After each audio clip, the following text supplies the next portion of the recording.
members of the Fourth Estate, before you are groups or organizations of persons with disabilities across the country. We have a joint press statement on the 2027 10-point political agenda for persons with disabilities. It is issued on 3rd June 2026 at the Kenya Institute of Special Education, K.I.S.E, in Nairobi. We persons with disabilities are honored to inaugurate. My name is Joseph Atela. I'm the Executive Director of Consortium of Disabled Persons Organizations in Kenya. The acronym is CDPOK. The organization works for and of persons with disabilities. And this is the statement. We persons with disabilities are honored to inaugurate a flagship program dedicated to advancing democracy and fostering inclusion for persons with disabilities, underscoring our steadfast commitment to an inclusive governance framework that ensures no Kenyan is marginalized. Here is our 10-point agenda. Agenda number 1. Despite sustained efforts, we remain among the most marginalized groups in political and civic space due to structural, institutional, and attitudinal barriers such as inaccessible polling stations, limited civic education materials in accessible formats, communication challenges, and societal stigma. Our agenda number 2.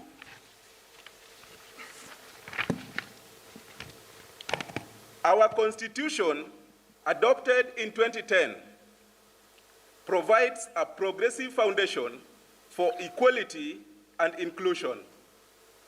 Articles 27, 54, 99, and 100 affirm the rights of persons with disabilities to equality, non-discrimination, dignity, education, communication, and political participation, mandating Parliament to enact legislation promoting our representation. We hereby demand the full implementation of these articles,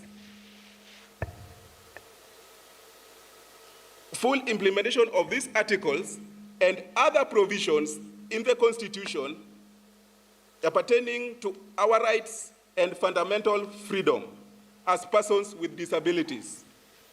PWD Soe. My name is Carol Ngugi Jambi, and I'm the PWD Youth Representative, and the Agenda 3 states as below.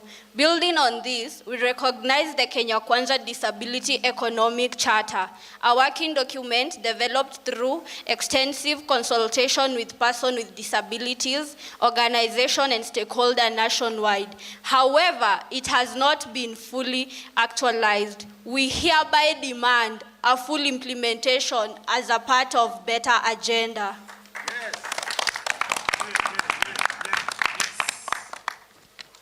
Agenda 3, it states as below. We demand a full involvement with all economic development programs in order to ensure accessible building, free ascensive devices and services, and an improved transport and the built environment for ease for access by persons with disability. Yes. Disability power.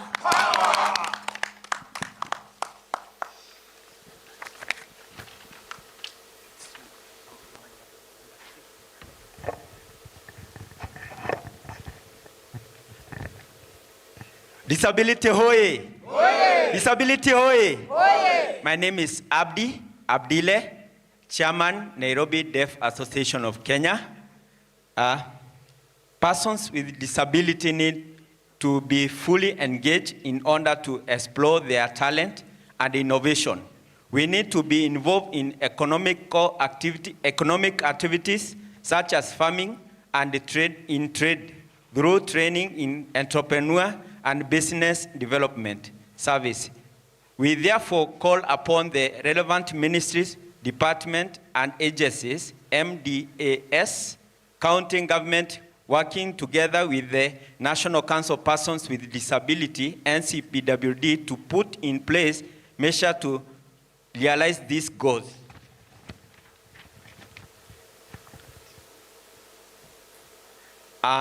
We demand inclusion in financial sector, establishment of disability pillar fund and national circles for affordable loans. In addition, we call for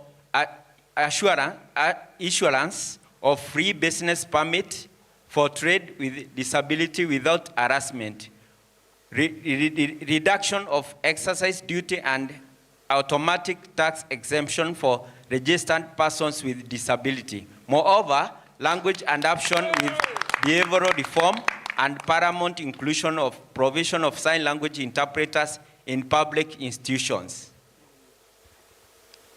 Thank you.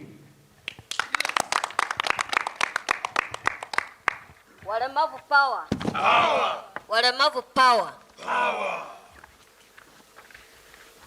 Further, assistive technologies must be fully integrated, coupled with laws to combat discriminatory language, cyberbullying, and body shaming. Yes.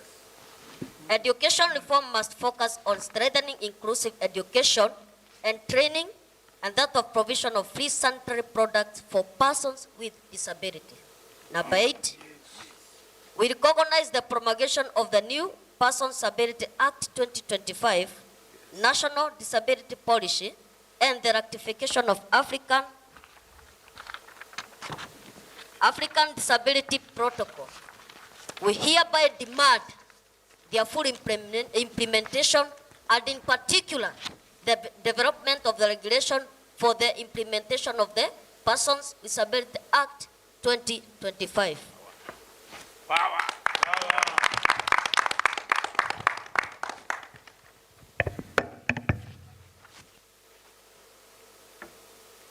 My name is Honorable Bridget Songok, Special Elect, representing people with disability in Nandi County. I am the founder of Warembo na Disability Society of Kenya. I am the founder of Club Food Society, as we are celebrating today the Club Food Society of Kenya. I'm here to state, number 9, we call for all of the society approach, WASA, in eliminating stigma and discrimination. We further call for economic empowerment and full participation at all levels of society. This is not charity, it is justice, dignity, and respect for us all. We urge civil society organization, the private sector, and communities to collaborate in implementing these policies and programs. Walemavu oye! In conclusion, we here make the following in reducible minimum as our 2027 agenda. Yes. Number 1, appointment of more persons with disability into key leadership positions, including cabinet secretaries, principal secretaries, to ensure our voice is represented at the highest level of decision making. Number 2, accurate and up-to-date data collection on persons with disability to improve planning and budget, addressing gaps identified in 2019 census. 3, reservation of 5% employment opportunities for persons with disability across all levels of government and public institutions. Number 4, enhance financial support through expand ASOLA fund, NYOTA grants, and other business programs, specifically targeted at people with disability owned enterprises.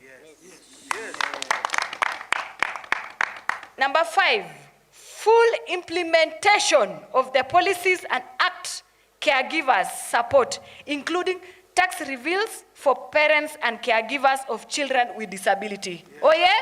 Oh, yeah. Number 6, strengthening the strengthening the political representation of people with disability by ensuring that we have at least 2 members of county assemblies, MCAs, in every county, male and female.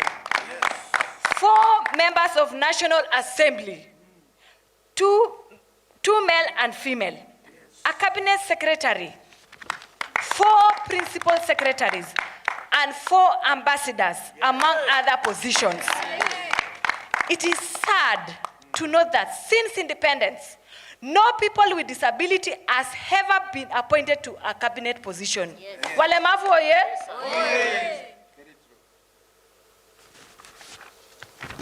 At the county level, we demand at least 1 county executive committee member, CCM, 2 chief officers, and a director who shall be specifically charged with disability programs. Increase funding and support for disability in sports, addressing the financial challenges faced by para-athletics in training, equipment, acquisition, and participation in international competition. IEBC Disability Inclusion Committee to be reinstated in order to help coordinate electoral process in respect to people with disability agendas. Amendments of Political Parties Act and the IBC Act to stipulate how people with disability shall be included in the electoral process. Walemavu oye? Proper recognition of disability lobbies, leagues in political parties in order to be meaningful, involved in decision making, including the process of nomination of the representative of person with disability at both national and county levels.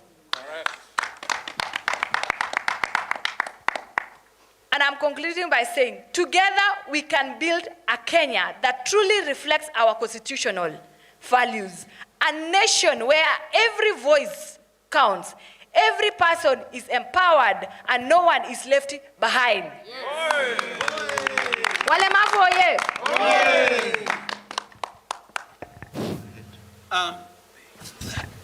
Thank you very much. My name is Dr. Samuel Kabui. Currently, I still chair what we call Caucus on Disability Rights Advocacy, a lobby that brings together organizations of persons with disabilities and other stakeholders under the auspices of UDPK to advocate for the implementation of the robust legal framework that we have in Kenya and for which we are very, very proud. I served for 8 years as a member of the UN Committee on the Rights of Persons with Disabilities, and I can compare what is happening in Kenya with many of the states that I sat to evaluate on how they are implementing the Convention on the Rights of Persons with Disabilities. I'm grateful for the meeting we have had today at what I would call an intergenerational disability rights meeting, where we are meeting with the younger people, advocates who have come into play. We are meeting with those who have toiled, particularly with the legal advocacy, and those of us who have been there since when disability was fully seen from the angle of charity. We are grateful that we are slowly moving from there to seeing people with disabilities as right holders. The whole question of human approach to disability work is very, very important for us. Today, our concern was political participation. And we have been able to reflect on what has been happening on the political participation arena in this country.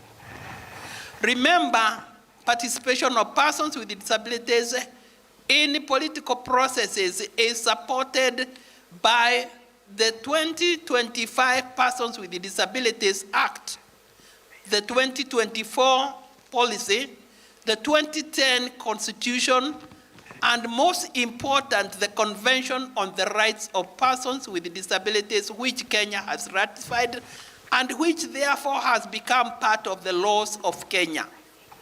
So when we demand appropriate, meaningful participation in the political processes, we are right within the law, and we are calling for the implementation of the commitments that our government has made, both at the Global Disability Summit as well as in enacting the laws that we have. So today we identified a number of things that need to lead to the 2027 elections.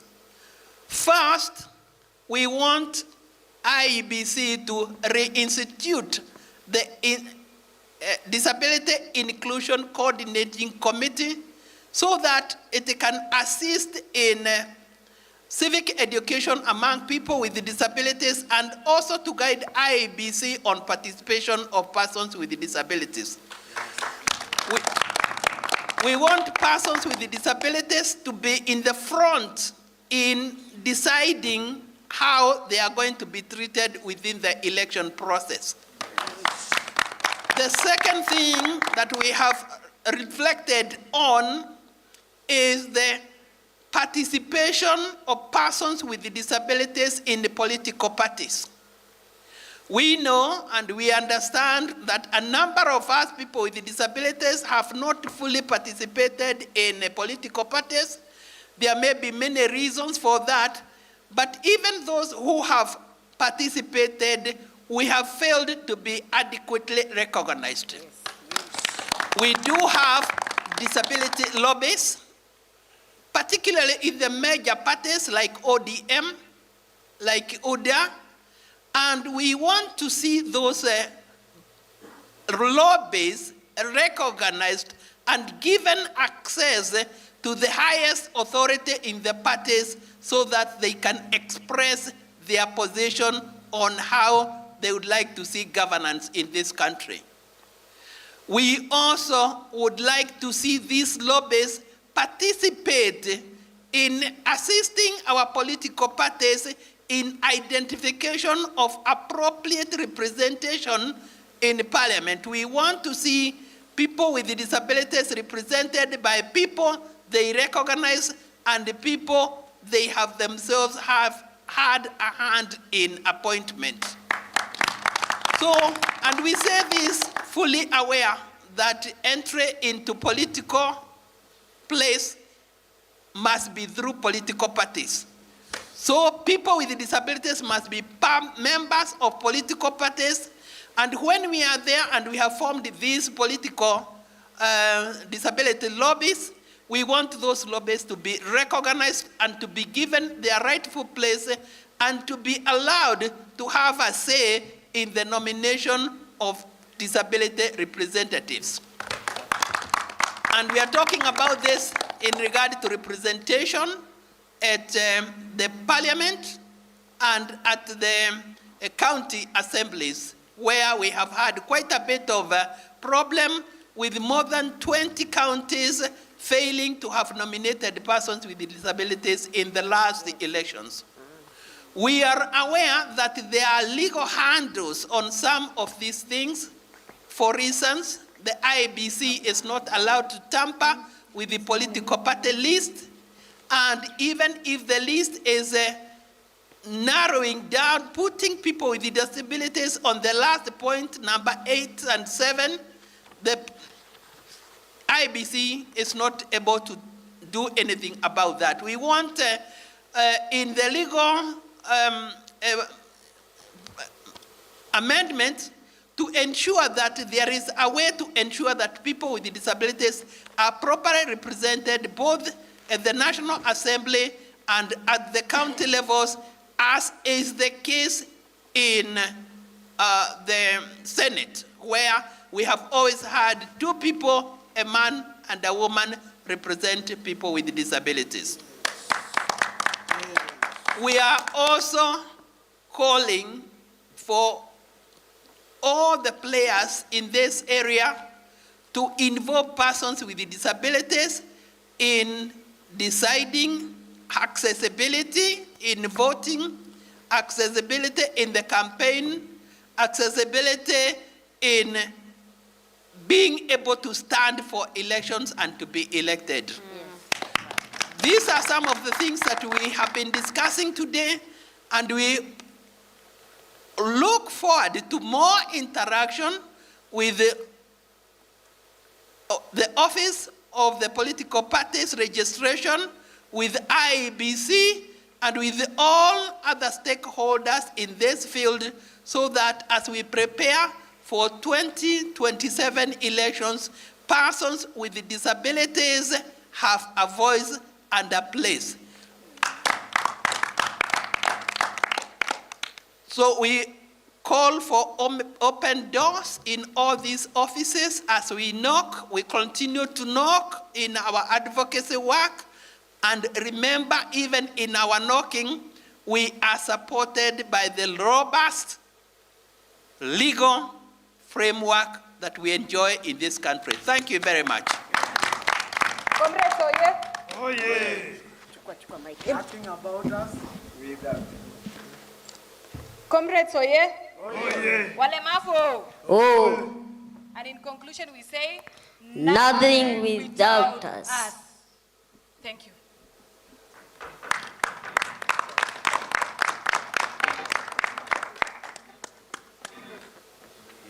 Es Dimbo, es Igeria.